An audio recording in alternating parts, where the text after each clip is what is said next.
Behind home plate, we bringing it to them all day. You know what's up? Welcome to Birdland. Win or lose, we bringing it to you always. You know what's up? Welcome to Birdland. Orange or black, we rebuild the pack. No matter where we at, you know we coming back. Section 336, we on this, so tune in. You know what's up? Welcome to Birdland. Yeah, welcome to Birdland. You know what's up? Welcome to Birdland. Now, here come the boys from Section 336. Ladies and gentlemen, boys and girls, Baltimore sports fans of all ages, welcome to Section 336, next generation of Baltimore sports talk. I am your endearing starring host, Matt Soroka. As always, I'm joined by the button lover, Josh Soroka. Hey, Matt. How you doing?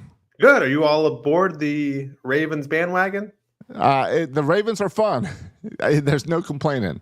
We went very quickly from losing to the Raiders to now people are saying we're the best team in the league. It's been a quick turnaround this year. It was some disappointing losses, and now what's it? 4 in a row, right? 4 in a row, yeah. We started 0-2 and then went 4 in a row, yeah. So no, they are, and they're fun. I think you last week you said, "Oh, that's the funnest game you've watched." I think yesterday's game was really fun too. Yeah, I mean, we just have between Zay Flowers, how well Lamar is playing, of course, Derrick Henry. It's just really entertaining, fun football. I would not want to play the Ravens. Does them playing the Commanders? Does them playing the Commanders add anything special for you? Like a rivalry game? Yeah, like a rivalry. I mean, in one hand, like my entire wife's family are all Commander fans. Yes. We grew up, in the Arnold area where you could go both ways. It was acceptable to go either Ravens or not in our house. Not in our house, but the people we went to school with, our neighbors. Right. But the fact that the Commanders have been so bad, and before them, the football team, before them, the R word, the fact that they've been so bad in all these kind of renditions, they haven't been kind of competitive. I think that's the biggest reason it's not a rivalry, right? Because they just haven't been good. Right. It hasn't been good since what? RG3. Maybe. And that was good for a year. Well, that was good until we killed RG3. Yeah. If you remember, his career ended against the Ravens. Well, and it's so funny because I listen to like Tony Kornheiser all the time, who's a big, Washington guy, football fan. And he always talks about RG3 when he talks about Jaden Daniels. And like he can't get past it. And like Washington fans can't get past that Jaden Daniels is going to break at some point. Even though there's a bunch of running quarterbacks like Lamar Jackson, who's been doing it for years now. They still associate everything with RG3's injury. What was the line for RG3? They look like a broken giraffe or something. Yeah, like a baby giraffe. Baby giraffe, yeah, with his leg. And I think football has adapted and knows how to handle a running quarterback better now. And I think the running quarterbacks also know how to handle themselves better. Yeah, what was RG3's thing? He never learned how to slide or something. Yeah, he never learned how to slide, so he would just get pancaked. Yeah, and if you look at the way Lamar runs, for example, he takes very few huge hits, even though he runs all the time. Yeah. Joe Flacco didn't know how to slide his first year. Remember they brought in some of the baseball players over to show Joe how to slide? Yeah. It makes me so happy that Joe Flacco is still running around playing quarterback. It just makes me happy. I don't even care if he wins or loses. It just makes me happy to see him out there. But the point is he's winning. Well, and Josh, look at what he did with the Browns last year. Led them to the playoffs. And the Browns would be a better team right now if they had Joe Flacco over Deshaun Watson. Yes. They would be. Isn't it funny that he has played on the Browns, the Colts, and the Ravens, like 3 teams in and out of Baltimore? Yeah, all Baltimore connections there. Yeah. But no, I love it. And I don't know if he did not get time off and did not be like this quarterback, would he be better? Or would his body have been more banged up? I don't know. I just love the fact that he's there every year. Yeah. And he's every year he knows how to pick his teams, right? Because he's a backup, but he always, the starter always gets hurt wherever he goes. He knows how to pick his teams. He doesn't pick on which team's going to get me a ring. He picks where's the guy going to hurt. Likelihood of getting hurt. Yeah. Yes. Yeah, totally. I hope he keeps on doing it. And it also makes me happy. I saw this too. I mentioned Tony Kornheiser because I love him. And I saw on somewhere I saw that the #1 ranked show on ESPN is still PTI after all these years. Like not sports, but just shows. Who is even the host of that now? It's still Tony Kornheiser and Michael Wilbon. All the right, same good. two people. And it just makes me happy. You have all these new names, the old guys, the old faith, like Joe Flacco, Tony Kornheiser, Michael Wilbon. See, there was, still entertaining, still doing their thing. As I get older, I appreciate old guys still getting it done.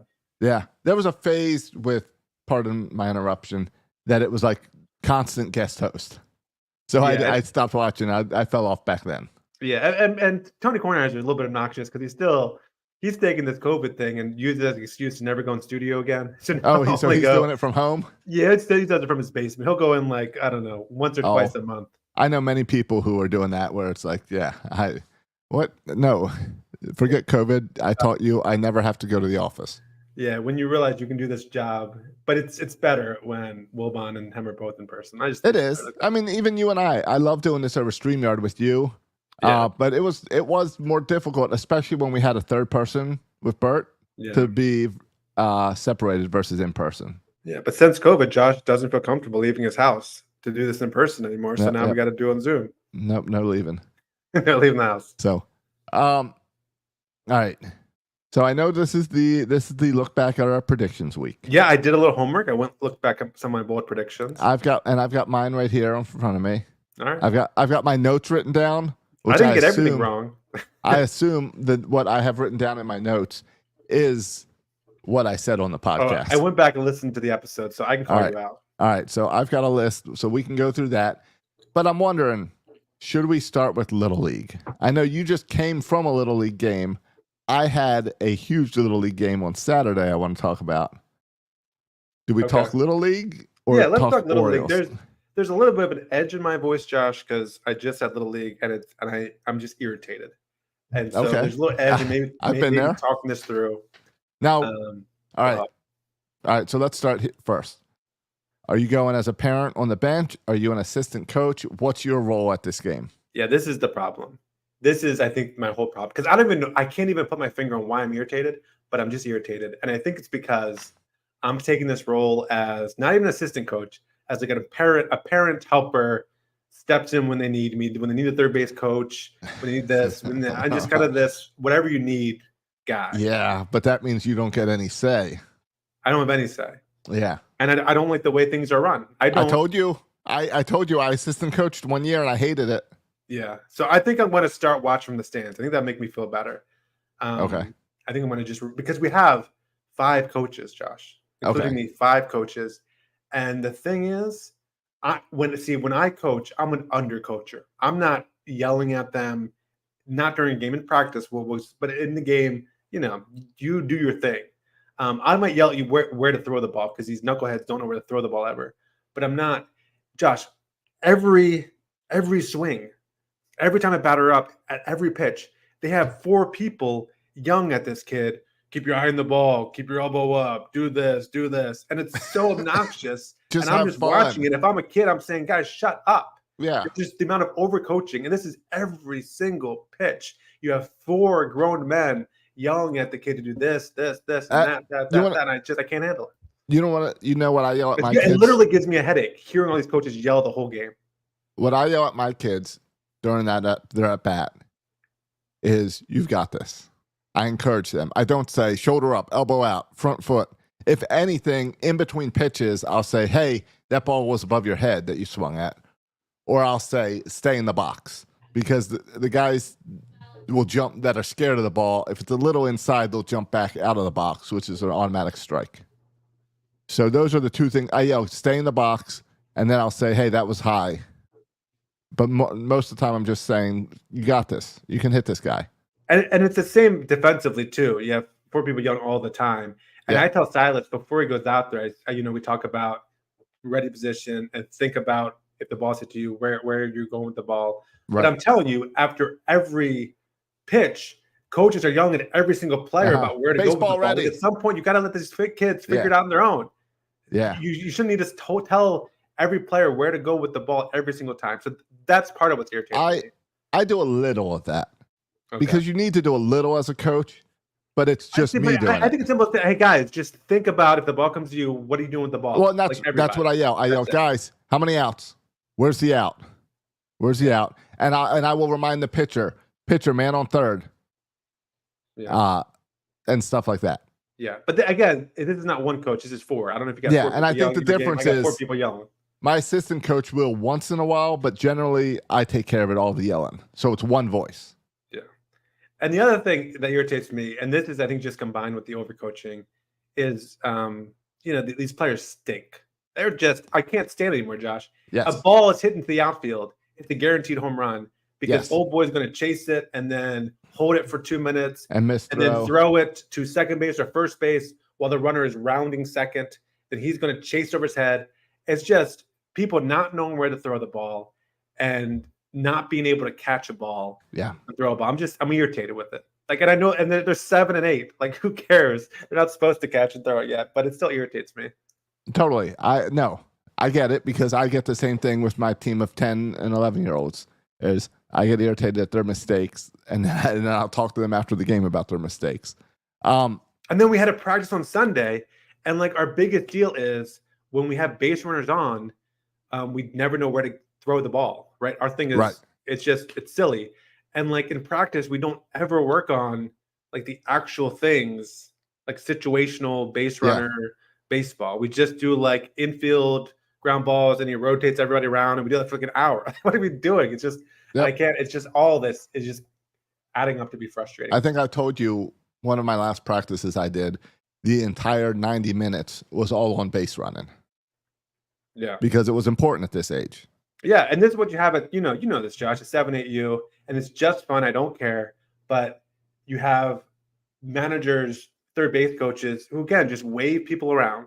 If our second baseman's holding the ball and the guy's on second, they're waving him around to score because, our knuckleheads and we can't watch the runner and throw to the right base. And it's just, but they just keep on waving him and throw home. And anyway, I'm just annoyed with the whole thing.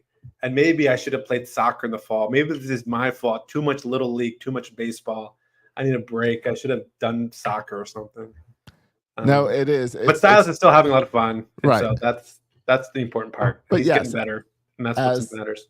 As a dad, as a coach, it can be very annoying. I was talking to another coach over the weekend, and I was saying, we should add in the evaluations that there's also a sheet where the kid gets to write out how much, like a little poll of like, do you love baseball? Do you watch baseball on TV? Do you pay attention to baseball, or are you playing because of your parents? Yeah. So. It's easy to tell who's. Because I'll tell you what, because of the hurricane, we had some numbers issues this weekend with people out of town and stuff. Sure. So I had a couple fill-ins on my team this week. And it was great because they weren't the best players, but they were the players that loved baseball. They were positive. They were paying attention. They were moving on every play.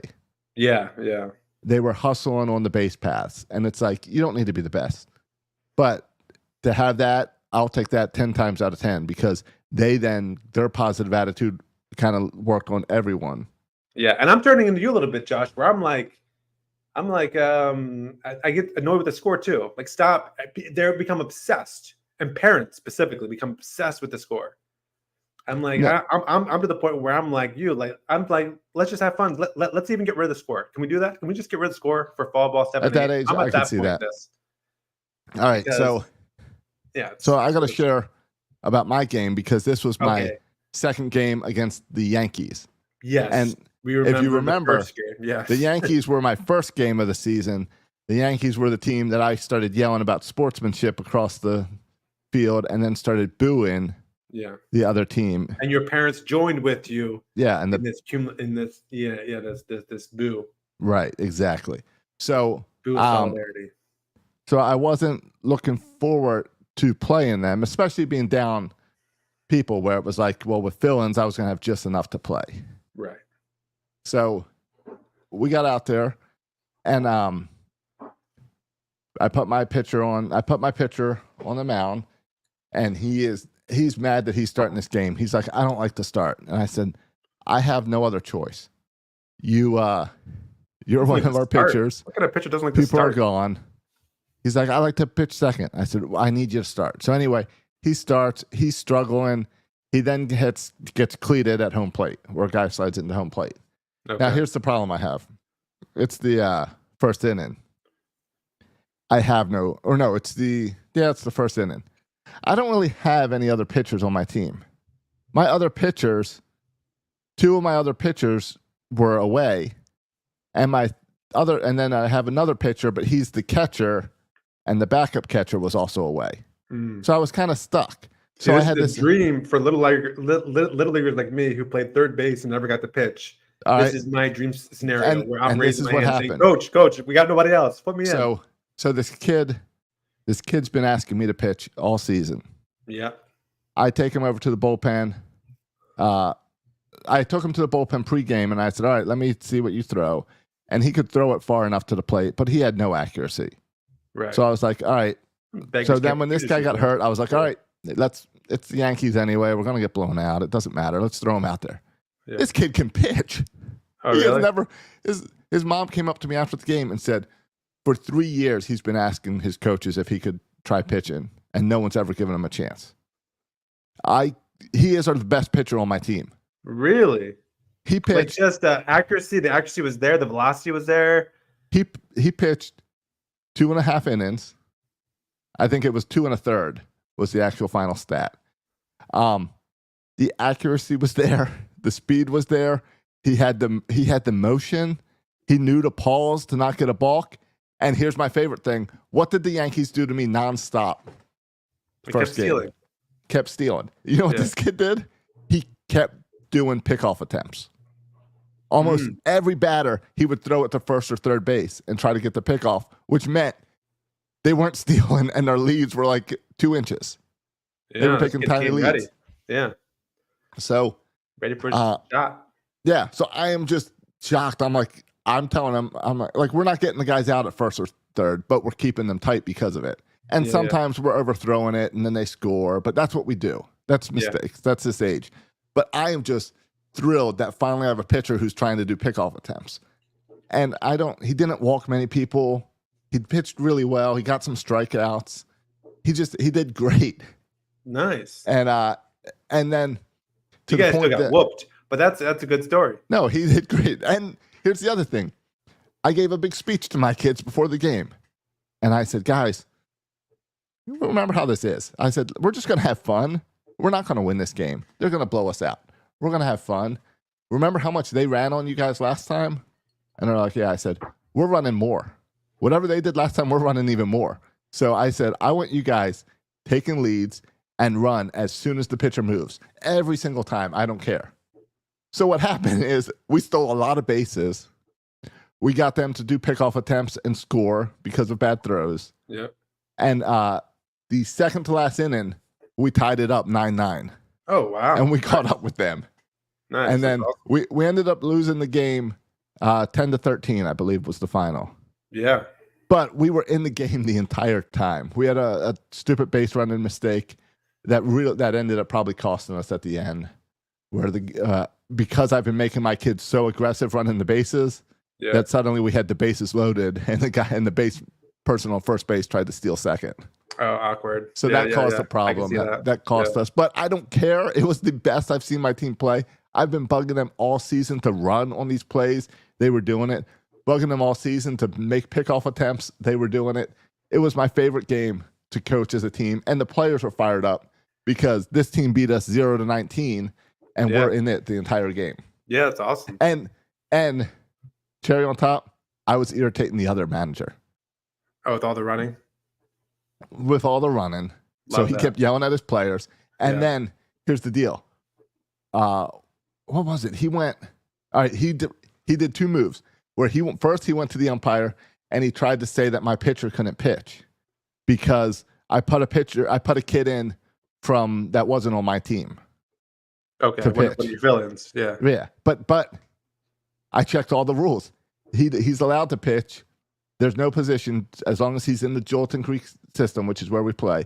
He can pitch, and he did not pitch that week for the other team. In fact, the other team, his dad is the coach, and his dad won't let him pitch because he's got some control issues.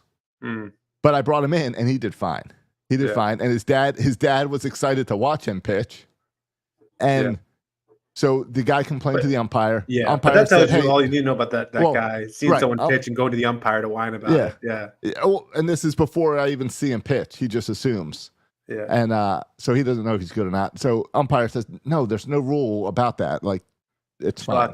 Yeah. Then I told you how we tied it up in the second to last inning. Yeah. Well, then they go up. They're the home team. So they get the bottom. Yeah. Half. Last stops. They score 4 runs, so they're up 4, I think it was. So then we get him out, and now we need 5 runs to win. We're down 4. We need 5 to win, which is perfect because that's the limit for runs in an inning. Right. That you can get is 5. There is 6 minutes left on the clock before you can start a new inning. He tried to stall his team in the dugout for 6 minutes. Oh, it's so obnoxious. I hate the stall tactics. And to the point that the umpire had to walk over there, and the guy said, well, time's up. We don't want to start a new inning. We've only got a few minutes left. And the umpire came over to me. Do you want to start a new inning? I said, what? I said, of course. I said, we're down by 4, and there's 7 minutes left. I've been watching. So embarrassing for a coach to do that. Yeah, I'm like, I've been watching. I told the umpire, I said, I've been watching that clock click. Every second our guys are out there hoping that we're going to get enough time to get another inning so we have a chance to tie or win this game. Yeah. That's embarrassing. Yeah. So it was, of course, we dragged them back. And we lost 10-13, but it was still a great game. They left frustrated. We lost happy. Yeah, I'm sure you guys were thrilled. That's awesome. So. That's a good and you guys will play again, I assume, in fall ball. There's like 4 I assume, or playoffs or something. I would assume so. But either way, the way my team played Saturday was the best I've ever seen them, and I hope we can take that momentum to we can beat the other teams in the league if we play the way we played. Yeah, and that kid who's never pitched before, I told him he's starting on Tuesday for me. Nice. Said, rest that arm. You're the starter. All right, cool. Well, good. You answered to my negativity midway through fall ball. Also, we haven't gotten our uniforms yet, so I don't know when they're coming. But, what? How many games have you had? Huh? How many games have you had? Like 5 games in now. With no uniforms? With no uniforms. See, I always complain that my league is late with the uniforms. But by late with the uniforms, I mean I get them the day before the first game. Yeah, and I have to have kids dressed the day of. Yeah. So we're just wearing yellow shirts out there. And that's ridiculous. I know, it's so you dumb. pay for those things. I know. And you don't have to tell me. And even better, they are useless after the season. Yeah, I know. So. Well, I like this better. Can we just not pay, and I'll just have my kid wear a yellow shirt? Yeah, if they want to give you the money back. Yeah, give me my money. Do you have a team name, or are you just yellow? We're gold.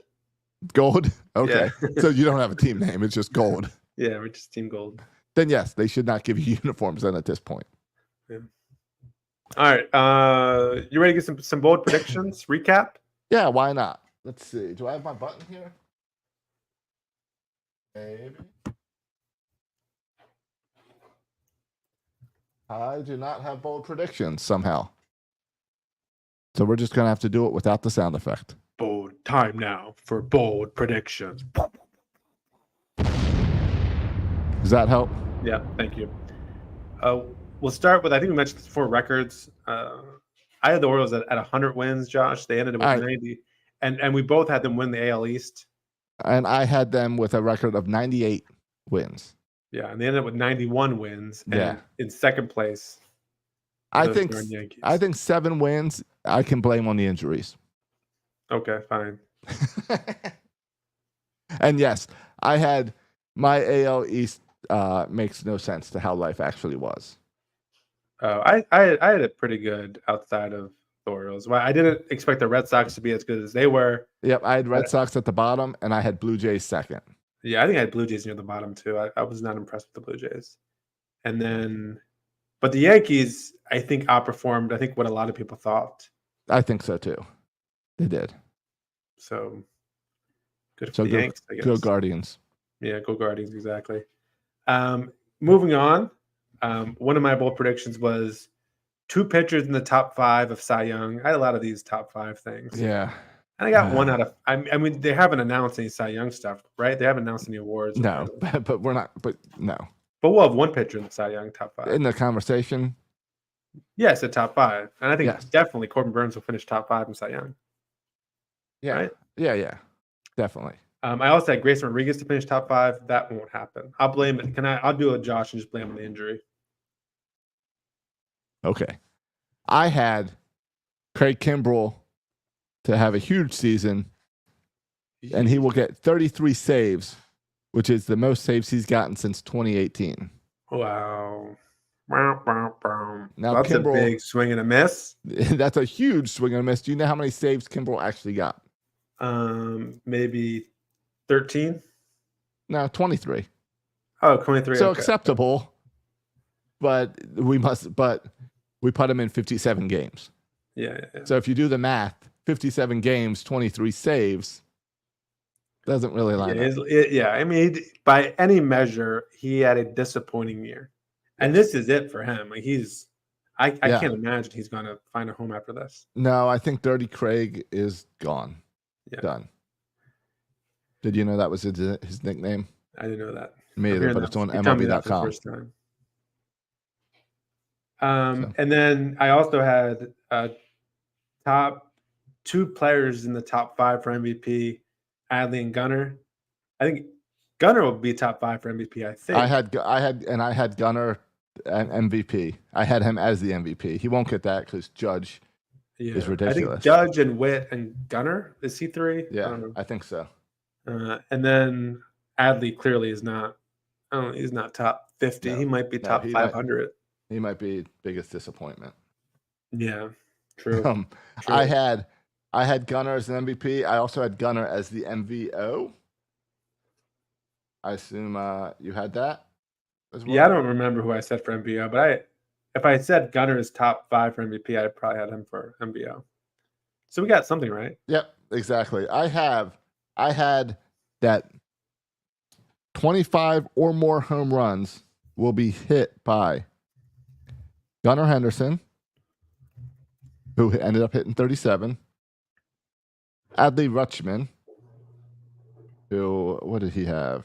He had 19, so didn't get it. Santander at 44, and Mountcastle 13. For me, Mountcastle was the biggest disappointment as far as that home run power. Yeah, I mean, I remember we talked about, because I went back and listened, kind of in 2 years ago, there was a significant lack of power from anyone. I mean, this is pre-Gunnar and Santander's power hitter, and this team needed more power. And so Mountcastle makes sense. He only had 13 home runs. That's surprising. And the surprise under that stat is when I said 4 people with 25 plus, Cowser got 24 this year. Yeah. And I wasn't counting for Cowser for anything going into this season. Yeah. I mean, our power number is certainly led by Santander with 44, Gunnar with 37, and Colton with 24. Those are the 3 guys that had over 20 home runs. Yes. And then, I mean, Jordan Westbrook would have gotten there if not for the injury. Correct. He ended up with 18. Yeah, he would have gotten the 20s. He probably would have gotten 25 without the injury. Yeah, you're probably right. Yeah, and then Rutschman with 19, Mullins was 18. O'Hearn had kind of a nice power year with 15. Yep. It's wild. O'Hearn played in 142 games. I would have bet the under on that. I mean, a lot of those were pinch hit appearances. It was pinch hit appearances. But 142 games, played in all but 20 games is kind of surprising. I also had, for things I got wrong, I had Jackson Holliday for Rookie of the Year. We both did, yeah. Though I did say that there will be 2 of the top 3 Rookie of the Years will be from Orioles, and then Holliday and Colton Cowser. So I got Colton Cowser right, but yeah, we all smoked and missed on Holliday. Yep. And I thought Colton Cowser just because I knew he was going to be an everyday player, so just based on games played and opportunity. Yep. Holliday also can be in discussion for biggest disappointment, by the way, based on how we were talking about him at the beginning of the year. Yeah. I don't know if you had a prediction for here. I had the Orioles getting 4 All-Stars. Yeah. Gunnar, Adley, Mountcastle, and Burns. And I had the same Gunnar, Adley, Burns, but then I had Grayson Rodriguez instead of Mountcastle. Yeah, and it turns out that it was Westberg instead of Mountcastle. And then who else?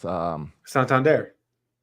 Yeah, well, I had Santander. No, I did not have him on my list. So he was the other surprise. Yes. Yeah, so that's five. We had 5 All-Stars. Yeah, I ended up having 5. So that's awesome. You undersold them with the 4. I did. So I'm going to take that as a win. Yeah. We had 2 Gold Gloves. We both had Gunnar, I think, winning a Gold Glove. I had 3 Gold Gloves written down. Okay. I had Gunnar and Jackson Holliday. You mocked me for Jackson Holliday, and with good reason in retrospect. Well, in the same way, I had Adley. So okay, yeah, he had a down year. My third. Can you guess who my third? I listened name here is by the Gold Glove. Austin Hayes. Yeah, it's Austin Hayes, who will not be getting a Gold Glove this year. I do not believe. No, I don't think Gunnar will be in discussion for Gold Glove either. I don't think Gunnar will either, especially throwing wise. He had too many errors there late. Yeah. All right, you got another prediction in front of you? Sure. The attendance. We went to attendance, and I said they get over 2 million in attendance. This would be the first time since 2017 that they were over 2 million. And did we get it? Yeah, we had 2,281,129. So they blew up the 2 million mark. Yeah. This is their highest attendance mark since 2015. So and it's a 21.6 increase over 2023, which was a big increase over 2022. Yep, 2023 we averaged 23,000 fans, and it was up 5,000 up to 28,000 fans a game. That's a pretty significant jump that I think they something to be proud of there. Oh, totally. I totally agree. And even for average attendance, we were in the middle. For average attendance in the games, we were in the middle, which is perfectly fine. Yep, 8th in the American League. Because when you look at the teams that were ahead of them for average attendance, it's the teams that are always good and always great. So to be in the middle, I'm perfectly fine. Yeah. I mean, I think people sometimes have trouble wrapping their heads around that we are a kind of mid to small market team. Right. And that's okay. Baltimore is not a top 5, population wise city in the US. I mean, we can't even, we don't have a basketball team for Pete's sake. I mean, I think where the numbers attendance grow every year, I think I don't know, Josh, do they grow next year too, or do you kind of level off at this size? No, you continue to grow. Every year you win, you increase a little bit. So every time you make the playoffs, your attendance increases because they're more fun to go watch. There's more excitement in the air about the team. So where in 2023, where it was unexpected, we saw those numbers grow in the second half of the season. Where this year, we saw the numbers start out strong and then get stronger as the team played well. If anything, with the injuries and the poor performance for the last month of the field, it was the excitement kind of dwindled a little bit. Yeah. Kind of the opposite. Yeah, I mean, but don't you get at some point like you're a winning team? Yeah. And so you kind of level at some point yes, but we're not there yet. Okay. There's still plenty of seats. There's also a rejuvenation of Camden Yards that'll be taking place this year, and I think the next 5 years. Yeah, I think very little this year. I think it's going to happen more in the future. I think it might be the audio system this year. Yeah, I think is what I saw. But no big physical changes yet. No new standing room onlys and everything. But when you think about a 5-year plan to renovate some of Camden Yards and modernize it, then behind that you've got the fix up the other land around it, and that deal, it gives you more reasons for more people to come down to Camden Yards for bigger crowds and more excitement and all going on. Well, maybe not always bigger crowds. I assume they're going to take out seats, right? And the attendance, the sellout will be a smaller number. It will be. I assume that could have some small effect on things. Yes, that'll be a small, but really there's going to be excitement. And it's going to be like, wait, if I can just go and hang out in this bar and stand around and talk with friends, I could go to this bar, or we could just pay a little bit more and go, instead of paying a cover charge, we buy a ticket, standing room ticket, and we get in here. That brings excitement to the town and the team as well.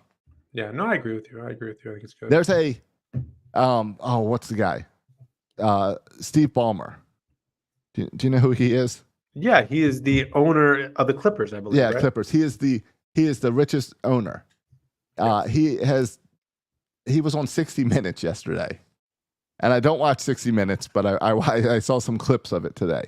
because he was showing off the new Clippers arena that he built. He spent $2 billion to build them an arena. Mm.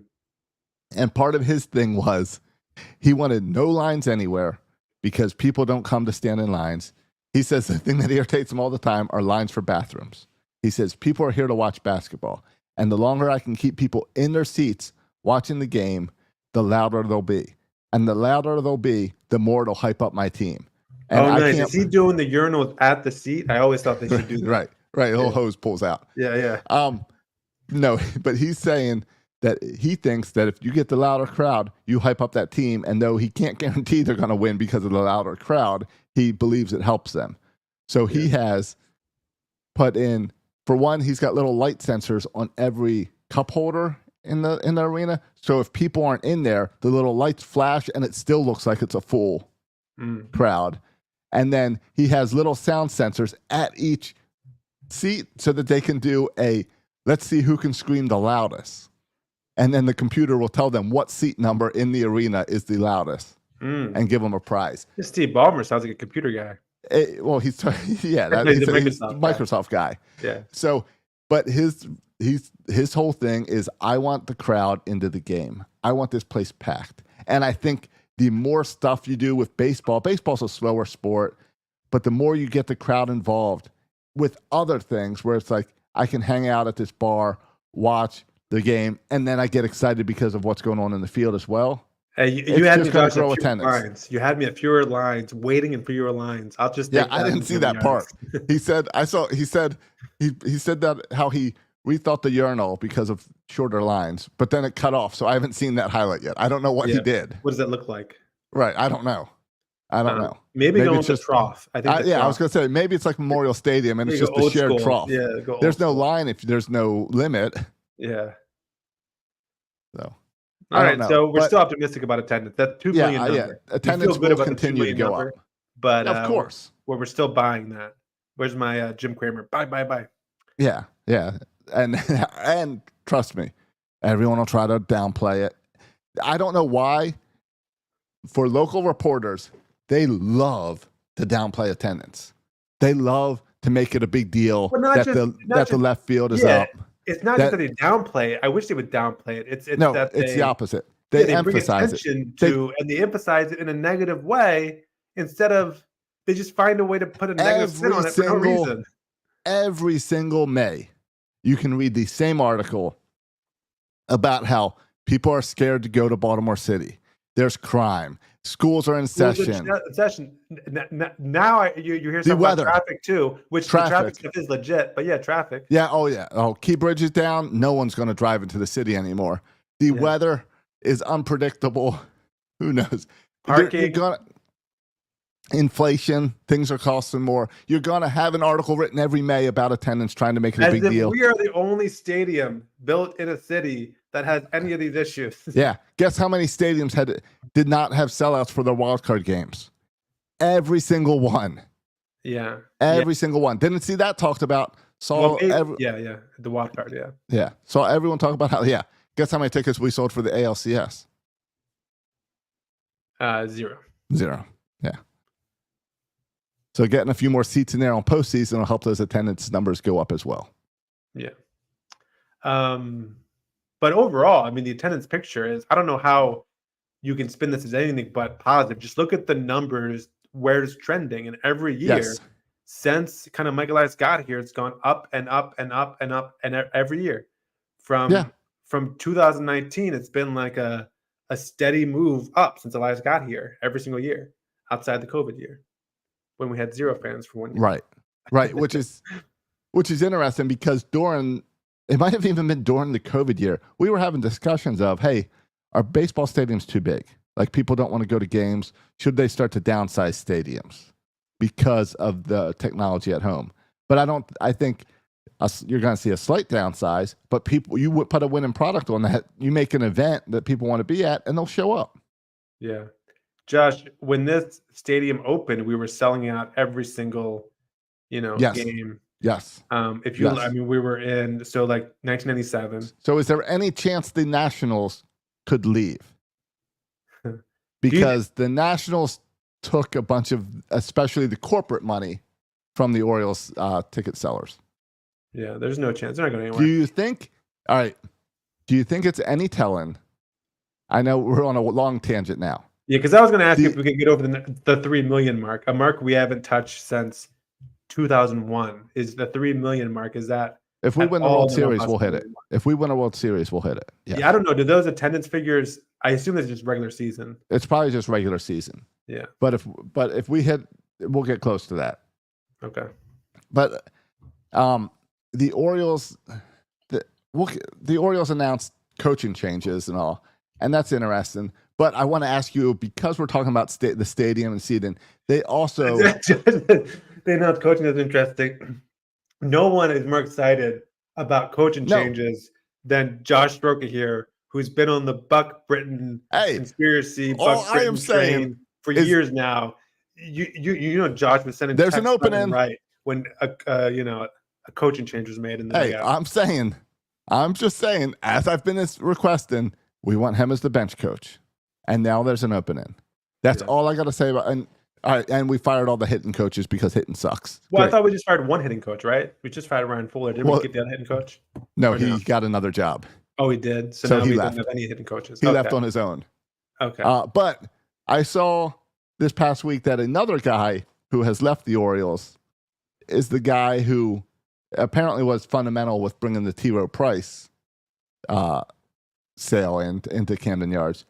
But his other responsibility was booking and arranging for everything for the concerts, for the Birdland entertainment side.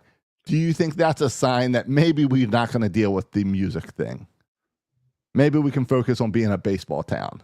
Yeah, and listen, we're not anti-concerts. No. Our only issue was focus when the owner's second priority was, the baseball team, and his first priority was concerts. Right. That's when they ran into a problem. Right. So. And I saw that Dave Rubenstein gave money for the pandas at the DC Zoo. That doesn't mean his priority is the pandas at the DC Zoo. Did you see him show up at a Commanders game? I did show him instead of a Ravens game. Are you okay with that? I'm okay with that. I would say Steve. Josh, are you okay with at the Commanders game? He's wearing a Nationals hat. A Washington hat? No, he wasn't. No, he wasn't. Really wearing a Nats hat. That doesn't make any sense. He was wearing his Orioles hat. No, he was wearing an Orioles hat, and he was at a Commanders game because, like so many other people from Bethesda, he grew up half and half. Yeah, this is what we talked about. He's a mixed fan. That area, yeah. But I would say this is Steve Bisciotti's opportunity. You need to invite, and I don't know where he was on this past Sunday, but he should have been in Steve's box with him, owner to owner. To bring, more of the synergy with Baltimore sports teams. Exactly. Yeah, because right now both teams are playing really well. So let's get it.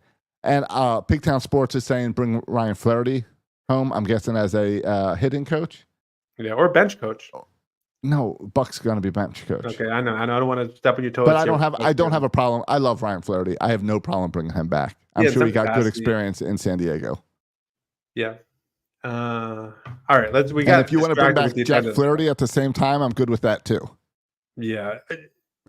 Don't get me started. I just think Jack Flaherty, the whole thing last year, his press conferences, he just didn't want to be in Baltimore. It left a bad taste in my mouth. Yes. And so now I see him pitching, game one against the Mets and being dominant against the Mets and leading the Dodgers to inevitably be a World Series appearance. It's annoying. It's enough to make me. I don't like the Mets really. The only thing I like about the Mets is the Buck Showalter connection.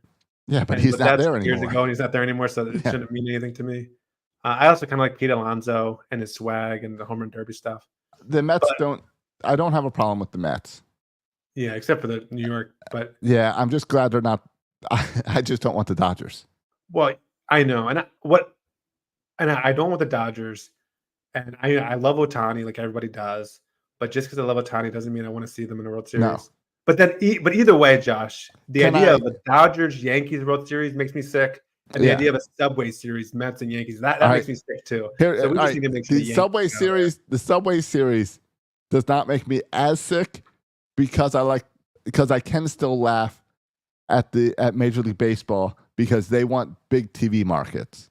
And here they're stuck with one TV market and one town instead of being able to get a big TV market on the West Coast and on the East Coast. If it's New York versus New York, it's one town. And that's the major market. They're rooting hard for New York Dodgers. Of course I don't know what's worse for TV numbers, the Subway Series or the Guardians. That might be worse, actually. I do like that. Who's the Guardians closer? I'm blanking on his name.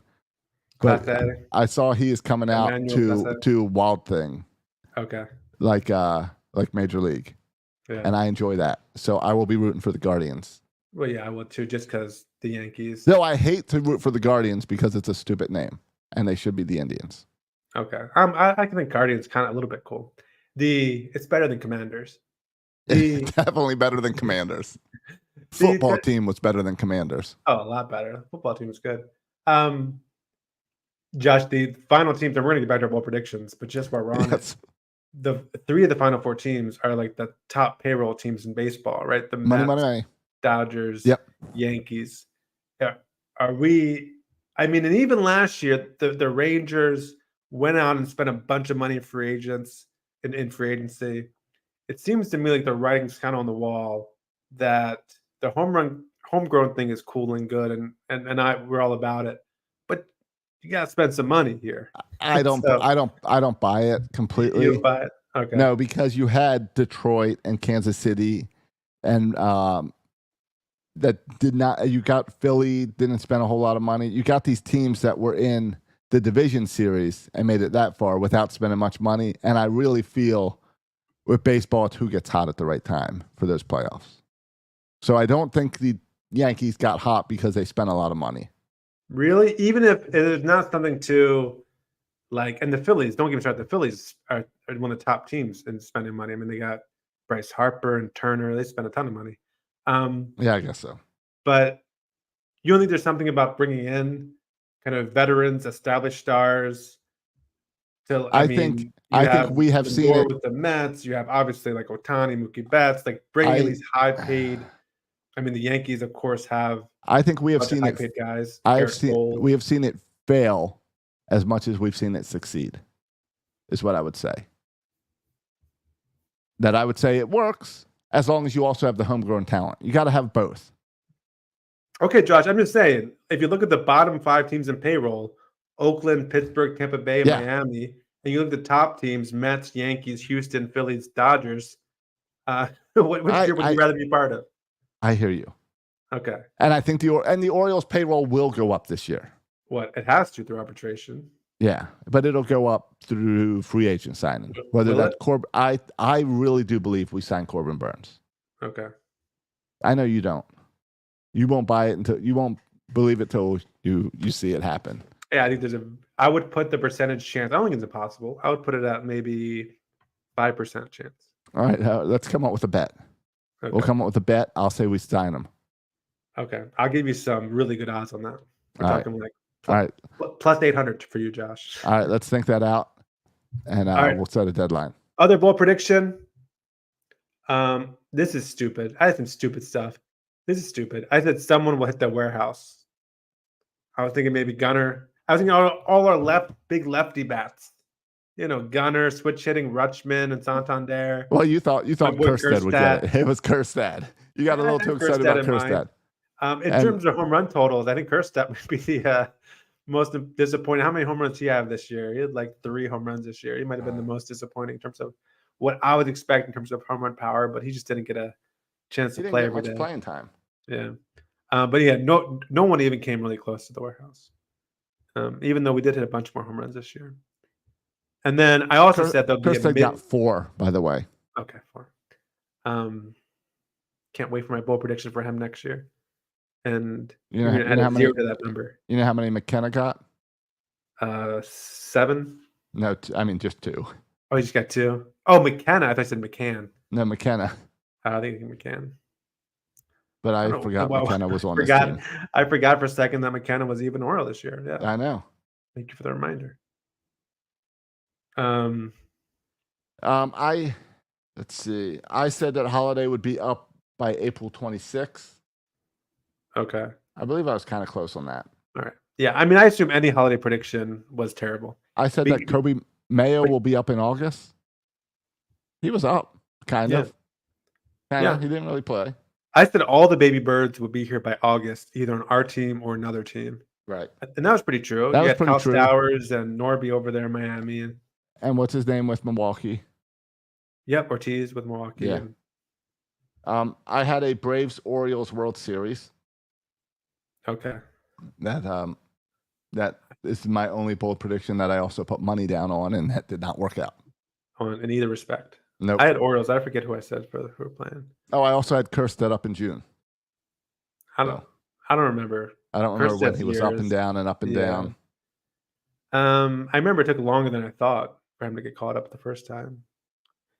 And then the other one was there'd be a mid-season multi-year extension to one of our young players. Yeah, I thought that was going to happen. I really thought we were going to get Gunnar during season. Yeah. How optimistic are we that we get someone done in this offseason? It's hard to feel like we, as far as young players on the table. June 24th, Kerstead got called up. Okay, look at you, Josh. Nailed it. And then sent down on June 27th. Yeah, hit by a pitch and concussion for 3 months.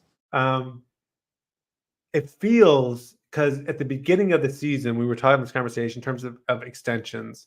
You talked about Gunnar. You talked about Holiday. You talked about Rutschman and maybe Grayson Rodriguez. Yes. As far as young birds that we should sign extensions. It feels like now, given repeated injuries with Grayson, maybe you don't want to pursue that. With Adley's down year, maybe you're less likely to pursue that. With Holiday kind of being a bit of a dud so far, we all think Holiday will be great, but maybe the extension, you're a little bit more nervous now. No, you're not giving that now. There's only one person you're ready to give an extension to. Really? Yeah, Gunnar. Well, I have another one. Who's the other one?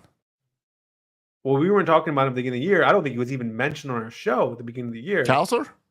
No, another one. Oh, how quickly we forget. That needs an extension. Yes, that's not a young free baby agent. bird who warrants a 7-year extension. Yes. And you make fun of me, but I also said multiple times this season that it should be a double signing, where you sign these two guys together. Yeah. Where they can sign in blood with each other. We might as well marry them at the left side of the infield. Yeah, but it feels like now Gunnar is your first guy, and Jordan Westberg is kind of number 2 on that list now. Correct. As far as safe extensions. Yes, that's how I feel as well. I like these guys. I like them as the foundation, but I think right now your focus is on your free agents. So you're not. So what's the likelihood, Josh, we see a young player here get extended? I think it's this offseason. This offseason. You got new ownership now. He's got a chance to get his feet wet. I am going to go with ownership is probably looking here saying, but I don't know. Again, the disappointment of some of these young players limits who you really want to negotiate with. Right. But I love the idea of Jordan and Gunnar long term. It depends on. All right. Here's what I'm going to say. If we extend these guys during the offseason, it is because we did not sign a big free agent this offseason. Oh, we can't do both? I don't know if we can do both. I think we can do both. I know we can do both. I know we've got money. This guy has not spent money on a baseball team before. He's got the money to waste on this. He gave the Pandas $8 million. He could give a baseball player $8 million. I get all that. I just worry that the sign-in of Gunnar and Westberg long-term would be to kind of cover up the fact that we did not re-sign Corbin Burns. Or bring in an equally talented player. Correct. All right. I'd love to do both. I'm going to go with for both of them or just one? Just one. Just anybody. One. I will go 50%. Oh, really? I will put it at 50% for one. All right. You're higher than me on this. You're more optimistic about. I do think. Because I think that because of new ownership, they will want to do something. Whether it's extend Corbin Burns. Josh, this or I mean, we're bring back not. Burns. This bring is back not a Santander. next season conversation, off season. We're going to get to it with the free agency the next season. What are we even talking about? We brought in new ownership. We have a team ready to win now. If we don't sign at least 2 high-priced free agents, then it's the same old, right? Yeah, kind It's of. the Angela thing all over again. We have to. Well, and that's where whether that's re-signing Santander and re-signing Burns, and those are 2 big name free agents, or something else. This team has this ownership will spend money. They have to. I don't see a scenario where we don't. I think so too. But my fear is that you try to hide it by extending your young guys. That's my fear. That's all I'll say. No, it's not all I'll say, but that's what I'm trying to say. Yeah, that's fine. And maybe Elias still has too much control and he's trying to get cute. But I look at Rubenstein here saying, I'm here to spend money, right? I'm the new ownership group. I get a bunch of money to spend. I want to spend on this baseball team. This is what new owners do in baseball. New rich owners come into their team and they sign players. They spend money. This is what they do. And if our owner doesn't, then what the heck? I agree. I'm with you. All right. I'm already getting irritated at the idea that we would go through this offseason and not sign anybody significant. No, and we will talk. I would be irate if that happens. No, we will talk about that. And I think next week we'll probably talk about our own free agents. And then maybe the week after that, we can look at outside of our team as we prepare for the offseason. Yeah. But those, we covered all my board predictions. Me too. We got through them all. All right. So we hit some and missed some. Yeah. Hit some bigger ones, disappointing. And I don't know why you said someone would hit the warehouse. You got that Kerstead fever. That's what that is. All right. I don't understand why Ken Griffey can hit it, but no one else can. Because no. Because you're missing a key fact. What? The Griffey plaque up there. The Griffey plaque up there is stupid. Because when did he hit it? At the All-Star game, 96? No, but not that. No, he hit it during the home run derby. Home run derby, yeah, home run derby. I mean, yeah. The home run derby is batting practice.